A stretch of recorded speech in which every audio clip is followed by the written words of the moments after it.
各位弟兄姊妹平安。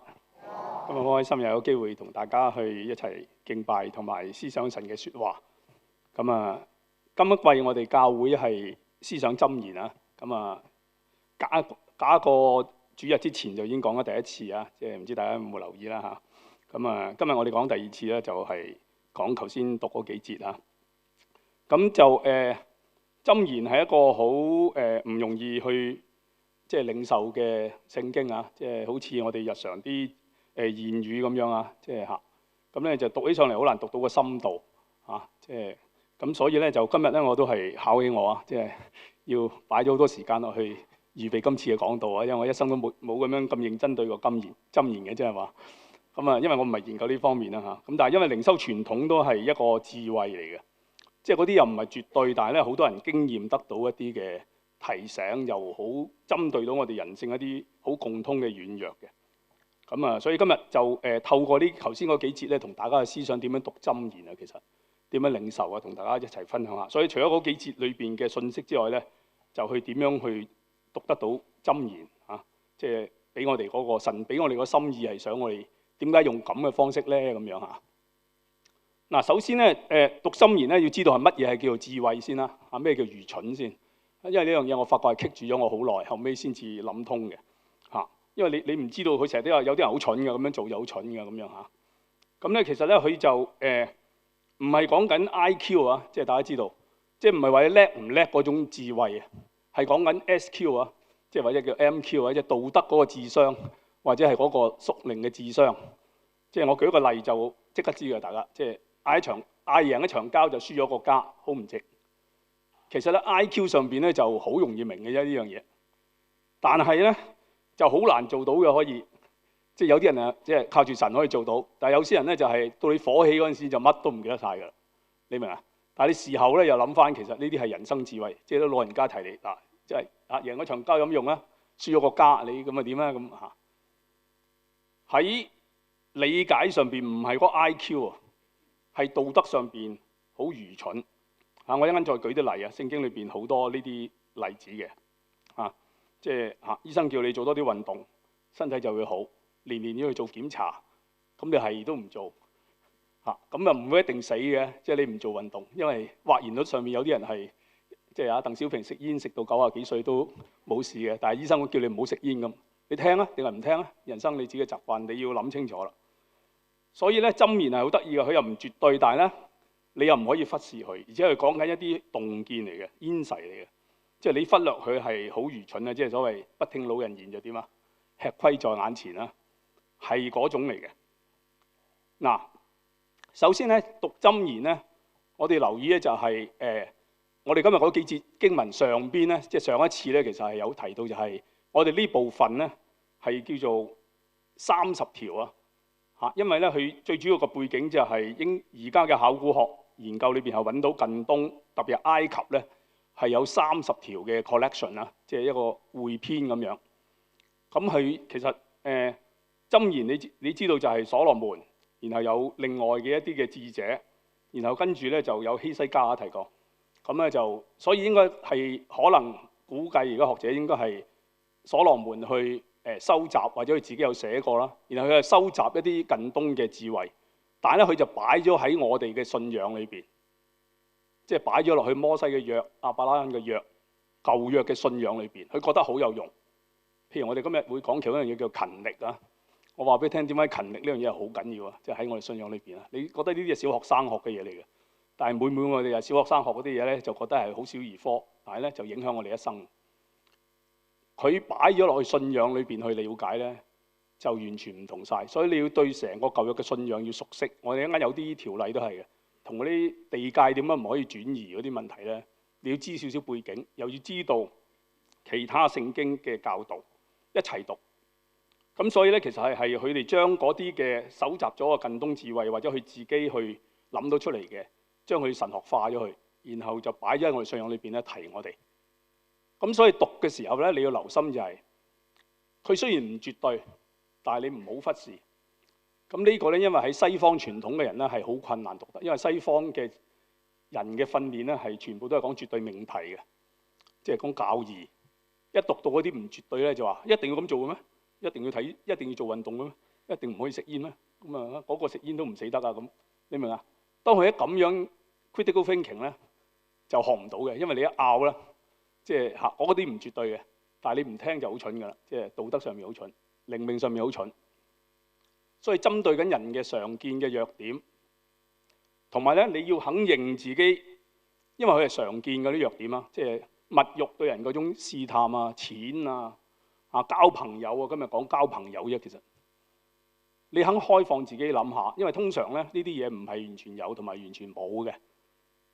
你喺神面前要開放，要謙卑，同埋特別而家佢擺咗落去正典裏邊啊嘛。上帝話緊要，一定緊要㗎啦，係嘛？你對上帝有個基本信心先。當然我哋要知道點樣去。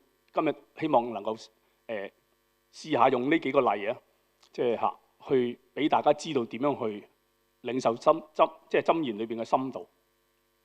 咁所以讀嘅時候咧，你要同理心咁樣閲讀。中國人係容易讀嘅，其實東方人因為我哋係一種叫意會啊，即係我講一樣嘢俾你聽，你自己諗一諗即係人多好做作，咁你即刻諗一諗係喎，某啲時間裏邊唔好一個人做喎，揾多啲人幫手。不過跟住嗰老人家又同你講，人多就手腳亂。西方人咧就讀唔明啦，點解兩個命題相反嘅？即係箴言就係咁啊！你唔好用嗰啲愚蠢人嘅説話回應佢。跟住下一句咧就話你要用愚蠢人嘅説話回應翻佢。你要意會啊，喺咩場合裏邊咁樣做係最有智慧咧？就唔係一啲絕對命題嚟嘅，你明啊？所以我哋成日喺西方教育裏邊咧就入唔到去啊！即係點解咁得意咧？咁樣講嘢嘅又好似係，又好似唔係。你反而要謙卑同埋信佢有智慧先，你信咗佢先，然後想像下咩情況裏邊人多係會好咧，咩情況裏邊唔好咧？然後你慢慢就領會咗啲嘢啊，係好有洞見嘅嗱，即係最後嗰陣時，我再講翻呢啲方法嘅問題，用呢幾個做例子。第一個因為佢係一個匯編啦。有時一節、兩節、三節都會有嘅，咁佢有時係獨立嘅，即係同上下文冇乜關係嘅，咁所以個次序唔係好重要啦，起碼冇乜一定直接關係啊。咁我哋今次呢幾節都係，咁我將佢歸咗5類啊。今日，咁你解釋嘅時候咧，其實最主要就係第一樣嘢咧，佢講乜嘢咧？就係你同人食飯咧，就唔好咁貪食，講貪食嘅啫。我唔知你中唔中意食嘢㗎，即係咁咧就因為咧喺你面前食嘅時候咧，掛住好食得就係咁食咧，食完嗰餐咧就係人情債嚟嘅。你跟住咧雞髀打人牙較軟咧，你顧住跟住要求你嗰啲嘢，你就唔好意思推㗎啦。然後唔好為咗發財搞到自己身體壞晒。呢個真係香港人要聽啦，係咪？即係咁向上爬，然後身體差晒，係嘛？冇時間做運動即係體檢都唔得閒去做啊。然後跟住飲食又過量係嘛？或者係肥嘅嘢咁節制唔到因為做得太忙啊嘛，就要係咁食嘢所以咧，佢話你唔好因為揾錢向上爬，所以一個係錢嘅吸引，你不知不覺形成咗一啲生活習慣。你留意一啲慣性嘅嘢，然後咧你又慣咗中意食嘢咧，就無端端有次食完你就大件事啦，手尾長啦咁樣。呢個講乜嘢咧？其實就係講緊利慾熏心或者物慾對人嘅影響。食慾呢個係對現代人係一個好大嘅挑戰。大家知道喺西方咧就已經禁制呢個嘅賣呢個可樂嘅 size 㗎啦。你去過西方知道嘅，我去幾年咧真係 O 晒嘴啊！喺快餐店咧，佢啲飲品係半公升嘅啲可樂而家任斟喎，飲完仲可以繼續斟啊！所以佢今次而家要落到法例去禁止，唔可以超過16安士，即係大概500即係半 lit 咁上下，唔可以超過半 lit。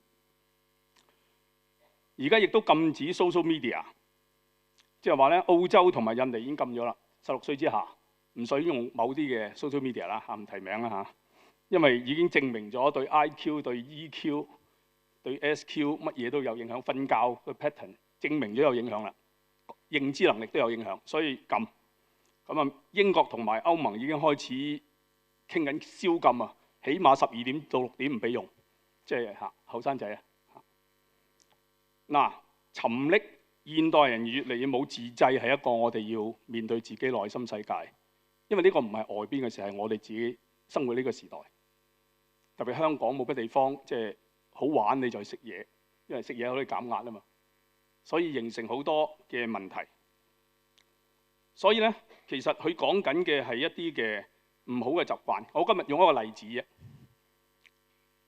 social media 真係要講，因為我最近係同啲即係我退休之前最後遺言啦，同啲學生講就係、即係除咗做嗰啲嘅退休啊、親近神啦嚇，時時刻刻記住耶穌基督啊嗰啲啊，你知我講道都係講呢啲啊。所以你心裏邊而家都同耶穌傾偈先啦。我提翻呢樣嘢先啦，即係神啊，我希望今日聽到嘢啊，希望你其實想用箴言同我講乜嘢，你自己問神嚇，希望神幫助我哋。咁咧就係、我話你哋成日咁拎個手機嚟睇，一個鐘頭睇幾次，同埋跟住上網，即係大家都知道好多資訊係同你冇關嘅。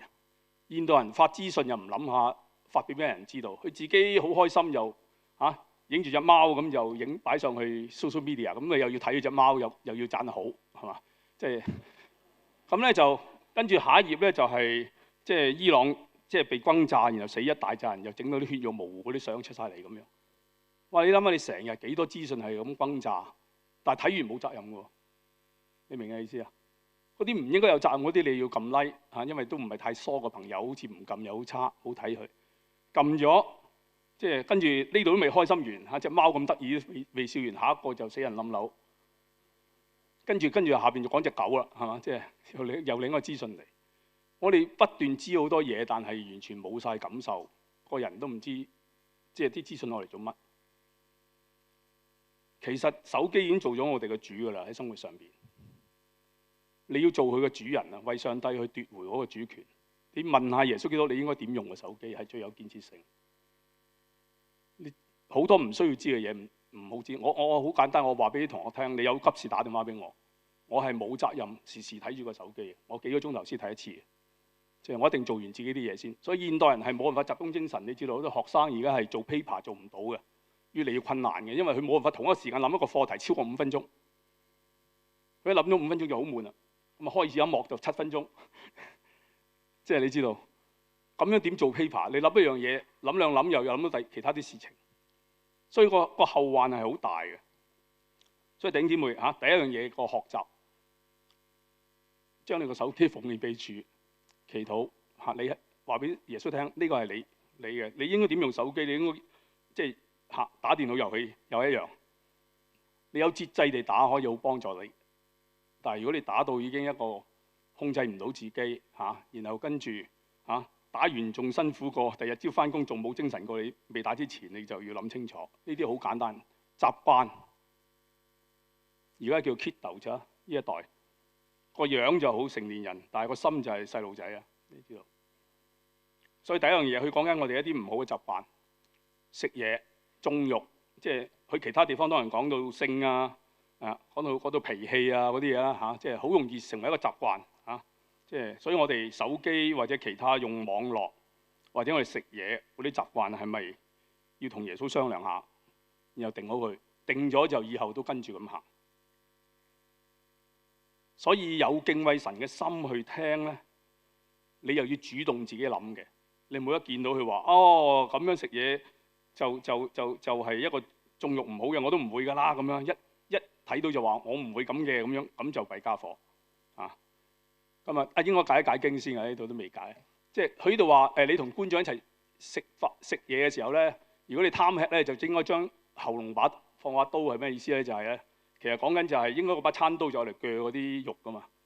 佢話你食得咁開心，拎把刀嚟鋸啲肉，不如你就即係鋸短你自己食道啊！即係仲好過，嗰度仲幫到你。即係你食嘢唔好食咁多，即係紮咗個胃，不如食少啲嘢啦嚇。即係你不如做手術紮咗個位啦。如果你控制唔到自己，仲好過你咁樣即係嚇出事啊！你咁樣食嘢法咁樣，佢其實係講緊呢樣嘢啊。即係起碼解大家知道嚇咁樣。咁啊，其他啲應該唔使特別解嚇。所以我哋帶住敬畏神嘅心，呢個謙卑開放嘅心，應該有啲 spiritual insight 嘅。上帝如果唔係唔會將佢擺喺聖典嘅。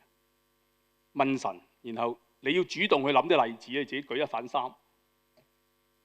有嘅，我裏邊有啲嘅，因為呢啲係人性嘅共通弱點嚟嘅，係嘛？對錢啊，對權勢啊，對嗰啖氣過唔到啊，呢啲啊個個都會嘅，呢係程度嘅啫。然後諗我自己喺呢方面邊方面要學習咧？第二個例子，祖先所劃定嘅地界，你唔可以向鄰人嗰邊推移。咁呢個當然有背景啦，大家知道啊。我要寫咗《申命記》啦，19章14節就係約書亞入咗去迦南地之後咧，分晒地啊。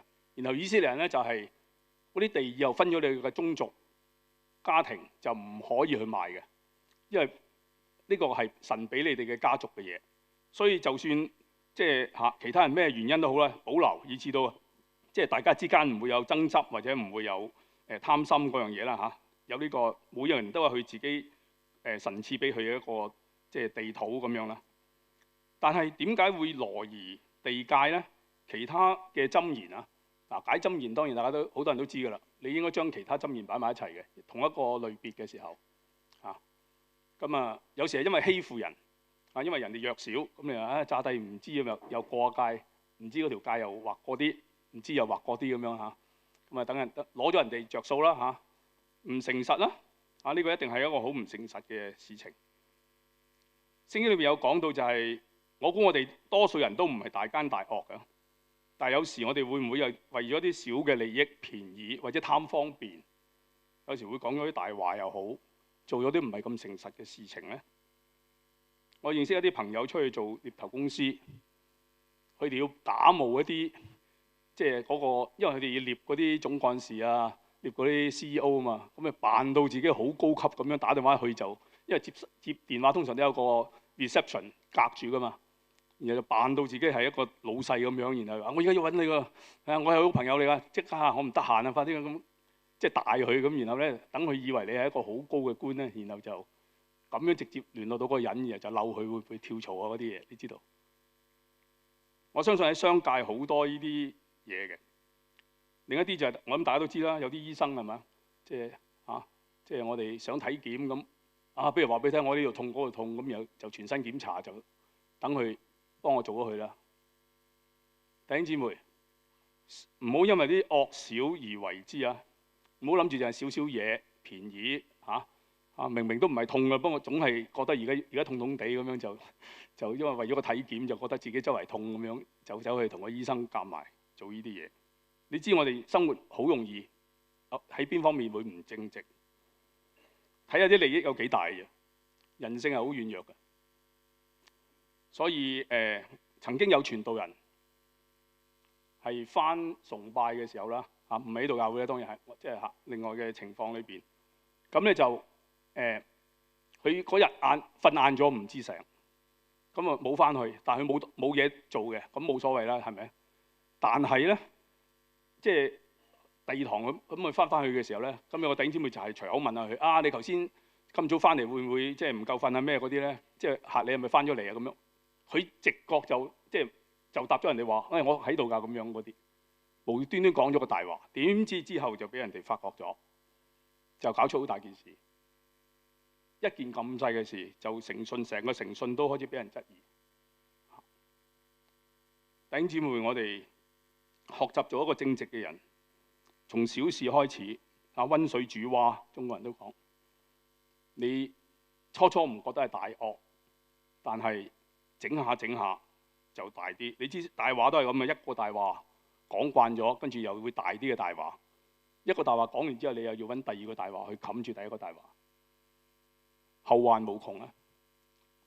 所以認錯要快啊！我哋要同啲神學生講，一錯唔好諗嘢，即刻認咗佢，要認得直接，認得準確嚇。反而人哋覺得你有誠信、有承擔，即係做錯嘢個個都會㗎啦。但係你即係兜嚟兜去，然後話唔係嚇，然後推三推四，你知道？我哋嘅品格係咁樣養成出嚟，我哋靈性對神嘅敬畏係逐少。佢而家講緊係逐少啊，即係溫水煮蛙。你知道，初唔覺，即係小錯嚟嘅啫。咁即係我都可以講啊，即係有啲神學生上堂係嘛，嗰啲書咁樣，即係嗰啲書都走去影印嗰啲 copyright 嘅問題，你知道？咁你讀神學唔係想愛神嘅咩？即係尤其讀我啲靈修科添係嘛？讀靈修科然後走去影印咗啲書，即係你做緊乜嘢咧？其實有冇諗清楚？有時我哋真係唔諗清楚呢啲嘢。間唔中嘅時貪方便或者係好多原因。所以我哋留心人嘅軟弱性，共通嘅軟弱性啊。所以聖經裏邊都有講嘅，即係如果你即刻發現有罪咧，就要即刻除咗佢。如果唔係咧，佢就伏喺門前啦，佢就會慢慢即係制服咗你㗎啦。嚇，呢個該隱嗰度啊，即係你有怒氣嘅時候就唔好俾佢一路發酵嚇，你有貪念嘅時候唔好俾佢一路嚇令到你唔誠實。第三個例子啊，即係佢話你有冇見過辦事幹練嘅人？佢會侍立喺君王面前，而唔係侍立喺低微嘅人面前。佢講嘅係乜嘢咧？當時即係話咧，幹練咧就係一啲勤力，然後令到佢有一技之長、有專長嘅人。佢即係話咧，其實如果你一個人肯刻苦，令到自己即係肯上進，有一技之長咧，到有機會嚟到嘅時候咧，君王就會賞識你，連君王都會賞識你。你最後都唔會只係喺啲好卑微嘅人，即係你一生唔會做一個好平庸嘅人。呢度其實講乜嘢就係勤力同埋上進。嗱，有時真係好難睇嘅箴言啦，即係嗰陣時我都初睇嗰陣時都係啊，啲螞蟻點樣勤力啊咁，哇！咦，好似小學生啲書咁嘅，點解呢箴言裏面講啲嘢，以為好低層次啊？弟兄姊妹，有謙卑開放嘅心，你會諗到好多嘢，為自己無所求，但係為主求一切。呢個係威廉克里啊 ，William Carey 嘅即係精神啦嚇。佢嘅講法就係 expect great things， 然後就係 doing great things for God 啦。威廉克里係一個鞋匠嚟嘅，佢只係做鞋嘅，但係因為佢有機會認識到世界各地嘅需要，結果成為現代宣教之父啊！因為佢繼續不斷自學，然後不斷揾機會要去傳福音，結果就成為咗現代宣教之父。弟兄姊妹，我唔知道你信主之前你係做咩工作，或者係你點樣？信主之後，的確我哋同世界，我哋為自己，我哋要放低晒物慾，即係或者各樣嘅野心。但係最重要嘅係你應該將佢轉化咗。我哋叫管家式嘅一個靈命追求，我嚟侍奉主，就唔好四大皆空，因為我哋呢度唔係佛教嚟噶嘛，係嘛？你知道，所以咧，我哋為自己係冇嘢求，但係為主去求一切。所以你見到保羅佢話：我唔會覺得自己已經完全啦，我仍然係竭力追求嘅，即係耶穌都為我預備係豐盛過我今日嘅境地。所以一方面佢係視萬物如糞土，係嘛？其他聖經裏面啊，但係佢唔係一個消極躺平嘅人嚟嘅。滕繼輝牧師係喺北宣嘅家訓嗰陣時寫過一篇叫《屬靈的大志》啊，好重要嘅文章啊，喺《給我羊》嗰本書有記錄嘅。最重要嘅係大家唔知有冇屬靈嘅大志啊？我最中意舉嗰個例，就係如果我哋今日即係你知道啊，揾團契導師真係唔容易啊，即係揾主日學老師亦都唔容易。但係如果我今日出重籌，所有即係做團契導師嘅都有5萬至10萬一個月啊！呢個雪糕津貼俾你嚇，任你食啦啲雪糕係咪？咁啊，但係咧必須要讀建道神學院嘅神學課程。起碼讀2年先可以教主學啊！起碼讀基督教輔導先可以做團契導師。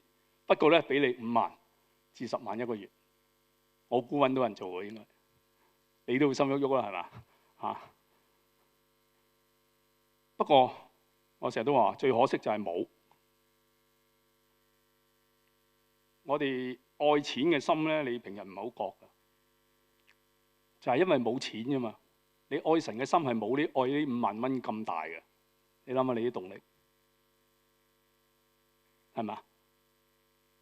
如果唔係，我哋個個而家都爭住去即係接受呢個基督教輔導訓練，走去讀神學，然後希望提升我侍奉嘅能力啦。弟兄姊妹，我哋其實一路喺神學院講咗好耐嘅。其實我入去讀神學已經開始講啊，張院長已經教我哋，教會裏邊嘅侍奉其實唔單要做。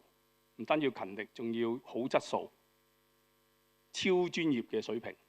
當然佢首先同我哋傳道人講啦，你唔係低過個專業，係超過個專業。弟兄姊妹，你有機會讀書嘅能力係好寶貴嘅。神俾我哋香港人絕大部分都係嘛，中學畢業唔再講啦，起碼而家慢慢即係出嚟，仲有好多專業嘅文憑，或者起碼副學士，跟住而家差唔多個個都有機會讀大學啊！真係想讀嘅話，學嘢係我哋神俾我哋嘅恩賜，學嘢係其他恩賜嘅源頭嚟嘅。你好多嘢都可以學到，問題就係你有冇為到你嘅信仰去學習呢？為到你嘅侍奉學習呢？點解你個專業就可以讀一個文憑、兩個文憑、三個文憑，但係點解讀神學去主日學咁辛苦呢？讀完一季又話要唞下，唞翻3季，然後先再讀，啊，好似受傷咁樣啊！即係點解咁樣嘅咧？我哋嘅態度，諗下，我哋諗下，即係我哋有幾積極，我哋對神嘅愛有幾多？點解我哋唔積極？點解如果有錢，我真係想像到自己會積極好多？點解冇錢會咁大分別？所以我哋傳福音嘅點解唔讀多啲護教咧？唔好似一傳福音，人哋一問唔識答，又去走去揾傳道人。雖然我哋啲傳道人都好人啦，成日都幫你嘅，但係你自己得嘅搞掂佢啦，係咪？你已經做社工，有輔導訓練，咁你弟兄姊妹有生老病死，你幫手探係嘛？你話唔識同佢祈禱咁啊，即係咁，但係你學咯，係咪？學埋 SD 啦，係咪？而家屬靈導引啦，係嘛？你好多方法幫人去經歷到神學啦嘛。我哋究竟對我哋學習，所以我覺得為專業學習冇壞嘅，但係淨係為專業學習就好壞啦。點解唔會為信仰、為生命、為侍奉去打拼嘅？一份工先會打拼啊！我成日都話，你用翻你考，我哋嗰陣時叫考會考啦，我哋嗰陣時啊，你而家用翻考 DSE 公開試嘅精力嘅1/8啊！我先係考8科啊嘛，你用其中一科嘅考會考咁嘅心情去讀聖經咧，你啲聖經已經大進步。我哋成日都係靈修下啦，一個禮拜讀一卷啦，係嘛？3個月先讀一卷啦，咁已經好好噶啦。返主學使乜讀咁慢啫？其實以我哋即係讀過中學嘅訓練大專嘅訓練，你拎住嚟，你肯讀一定得啦。而家 N 咁多資料網上面添有埋。弟兄姊妹積極啲，愛神可以積極啲。你有積極嘅時候，上帝會大大使用你。即係我哋為自己一無所求，為上帝做到最好，將愛變成侍奉，希望更多人認識福音，更多需要關心嘅弟兄姊妹有人嘅關懷之外，仲係一個有專業訓練嘅弟兄姊妹俾佢嘅關懷，我哋成個教會會唔同晒。第4個，交朋友，不要跟容易發怒嘅人去交朋友，不要同脾氣暴躁嘅人來往，免得你學咗佢哋嘅行徑，自陷羅網。呢個好明顯講到就係近朱者赤，近墨者黑嘅，係啊，中國人一定有呢啲。但係擺翻喺信仰裏邊又係好緊要啊！即係為主去謹慎，去揀朋友。要學呢樣嘢，第一樣嘢你要明白，人係好容易受你嘅朋友、你嘅群體影響嘅。所以我唔知你中意同邊啲人一齊傾偈。如果你中意同一啲人傾偈，佢哋係中意放負嘅、暗黑嗰啲啊，就係中意嘲弄啲嘢，然後跟住咧就係憤世嫉俗嗰啲咧。你留意下，點解你咁中意同佢一齊？我嗰陣時返團契嘅時候咧，即係就因為嗰間教會裏邊啦中學生啦又就個個都係返去玩啊，即係好自我中心，你知道。所以一返去咧就係揾自己熟嗰啲人傾偈嘅。一見到啲新朋友咧，當見唔到嘅，即係一入去見到就另一面見唔到咁樣啊。所以咧就個個都係顧自己，然後次次都係啱嘴型嗰啲先傾你喺一個咁嘅團契咧，你都會學到咁嘅嘢。其實，所以我嗰陣時都好長時間都唔知自己係咁嘅樣，完全諗唔起即係返團契其實上帝嘅意思係乜嘢？就係無論你係有學識冇學識，有錢冇錢，男嘅女嘅，喺主裏邊都係聖徒相通，互相學習，弟兄姊妹。所以弟兄姊妹，我哋唔好淨係同嗰啲啱嘴型嗰啲人傾偈。如果唔係，你返10年你都唔會有成長嘅。呢個係我後期讀完靈修學先諗到呢樣嘢。即係我成日諗點解我返咁耐團契，即係唔覺得好有幫助，即係對人嘅愛心啊！特別我係細仔啦，即係真係慣咗唔關心人，即係唔覺嘅直情係。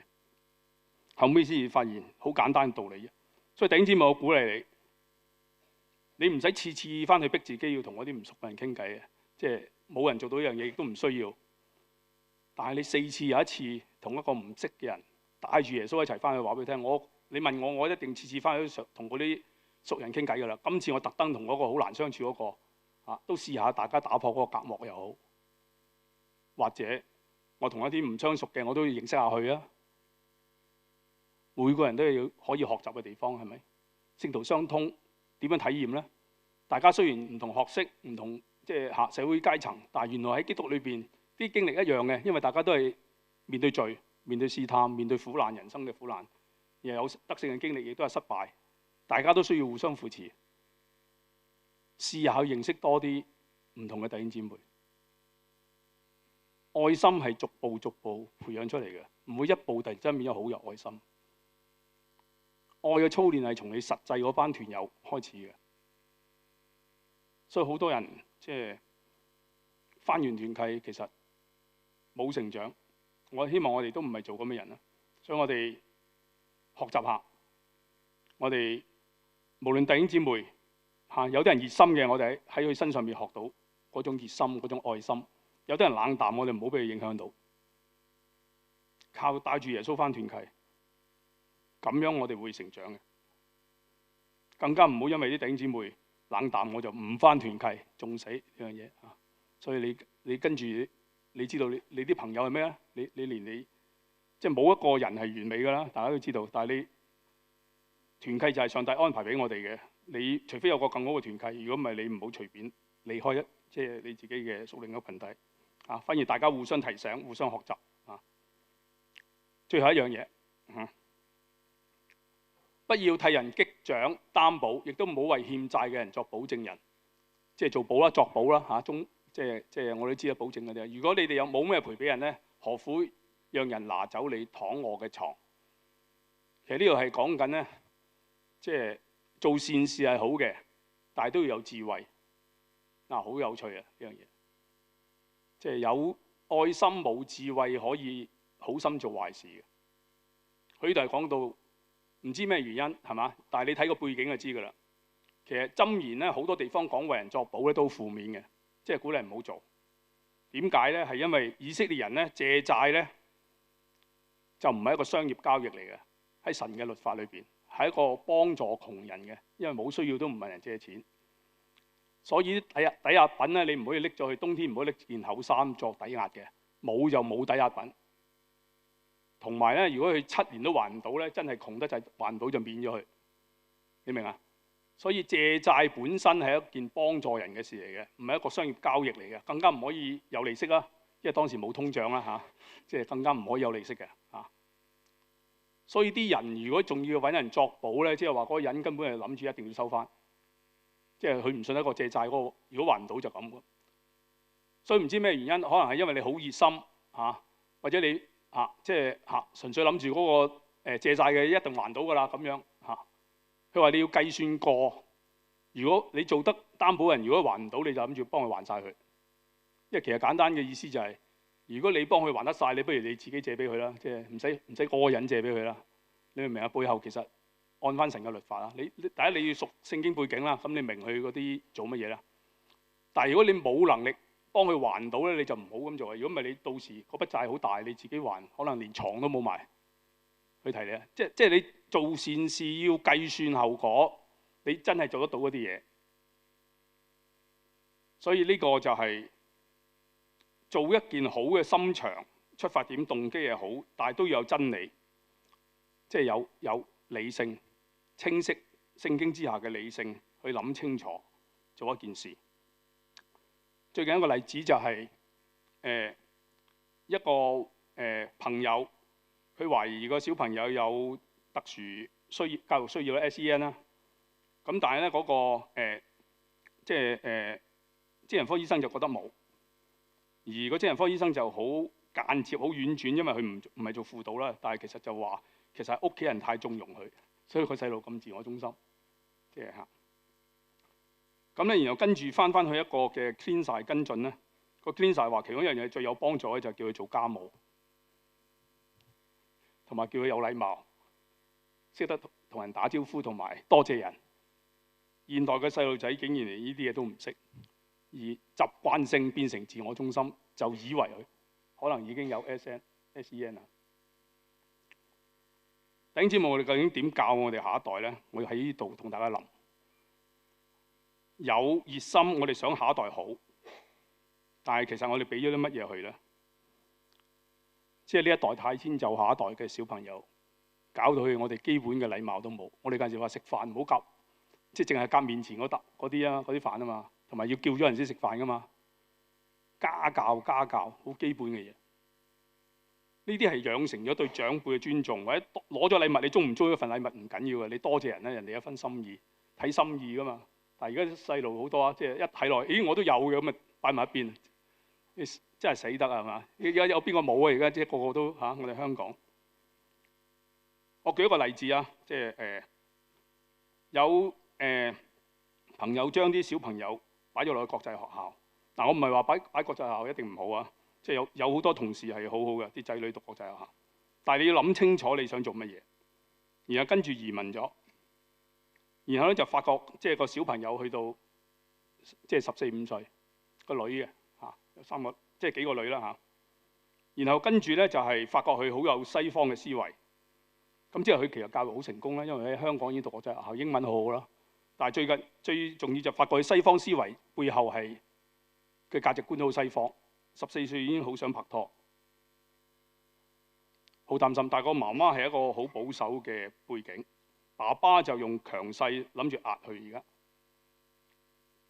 咁佢喺學校裏邊亦都開始識朋友有困難，因為細個嗰陣時就好啲，大咗咧就開始俾人 bully。因為人哋大咗開始發覺你唔同種族，雖然你講得好好英文，但係都係唔同。而家問題就開始有困擾啦，就好擔心佢個女變咗好西方咁諗嘢。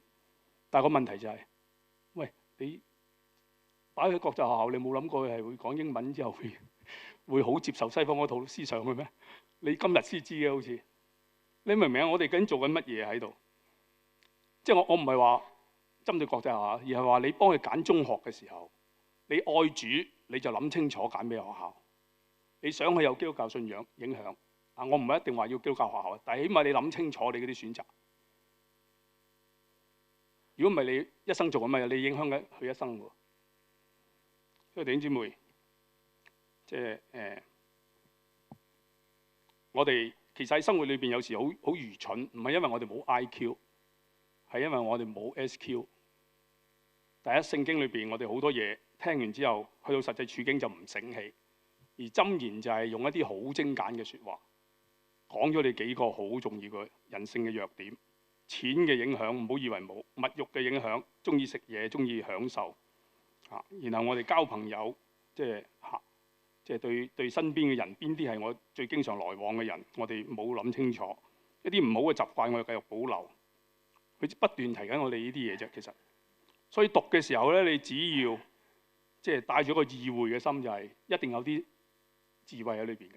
然後諗下其他聖經嘅事例，諗下其他聖經教訓。所以最後總結，同大家去諗，我哋同世界要保持適當嘅距離，就需要有耶穌基督喺中間。所以我哋對佢嘅話語同嘅教導，其他方面嘅聖經要熟，然後又要時時刻刻都帶住耶穌一齊，你先至會喺每個處境都諗起，我而家做嘅嘢係咪最為？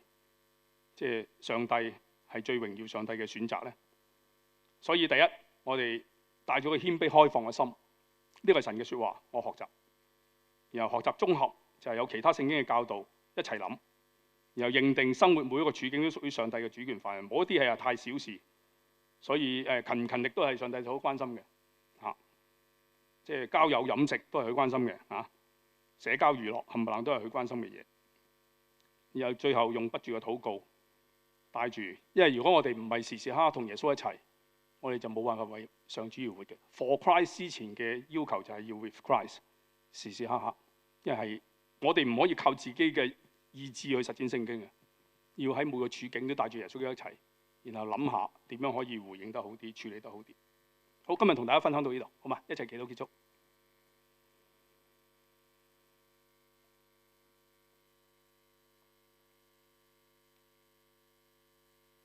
真係主耶穌基督，我哋都係感恩嘅。我哋面對住針砭呢種題材，可能都唔係好習慣，但係其實我哋中國人都有個即係傳統，我哋識得點樣意會事情，而可能就係我哋有冇個謙卑開放嘅心，睇到我哋內心世界其實有啲陰暗面，有時自己都唔覺嘅。真係主俾我哋做一個喺靈性上面聰明嘅人，有智慧嘅人，唔好行愚蠢嘅路，導致滅亡。真係主，我哋將自己交多俾主。你知道我哋每個人心裏邊渴望更加愛你，更加好嘅帶領我哋嘅家庭去親近你。求你自己按照我哋個別嘅需要，繼續提醒我哋、鼓勵我哋。我哋個人心裏面嘅祈禱，求你垂聽。奉耶穌基督嘅名祈求，阿門。願神賜福俾大家。